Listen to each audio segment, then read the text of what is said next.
Inilah azab kubur bagi orang yang suka kencing berdiri.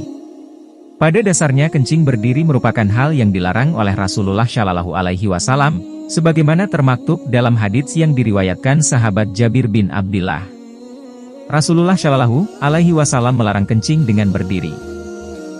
Namun mirisnya masih banyak orang yang belum mengerti atau bahkan mengabaikan larangan tersebut. Padahal, bukan tanpa alasan Rasulullah Shallallahu Alaihi Wasallam melarang kencing sambil berdiri.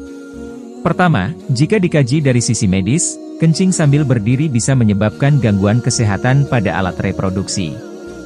Berdasarkan penelitian, kencing berdiri bisa mengakibatkan penyakit alat reproduksi seperti batu ginjal, infeksi kandung kemih, penyakit prostat, hingga lemah syahwat. Kedua, jika dikaji dari sisi agama, orang yang kencing sambil berdiri bisa diazab oleh Allah Subhanahu wa Ta'ala berupa mendapat siksa kubur. Sebab orang yang kencing sambil berdiri termasuk golongan orang-orang yang tidak memperhatikan najis. Pasalnya, ketika ia kencing berdiri, air seninya tersebut bisa menyiprat ke sembarang arah dan menyebabkan najis di mana-mana. Hal inilah yang membuatnya akan mendapat azab di dalam kubur. Keterangan mengenai azab bagi orang yang kencing berdiri termuat dalam hadits Rasulullah Shallallahu Alaihi Wasallam berikut. Sesungguhnya dua mayit ini sedang disiksa, dan tidaklah mereka disiksa karena perkara yang susah ditinggalkan. Namun sesungguhnya itu adalah perkara besar.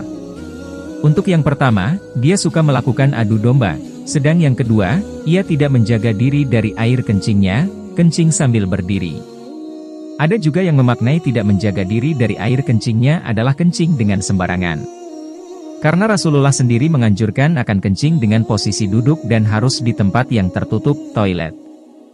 Rasulullah Shallallahu Alaihi Wasallam bersabda demikian ketika beliau mendengar suara jeritan dari dalam kubur. Lalu beliau menerangkan sebagaimana bunyi hadits di atas.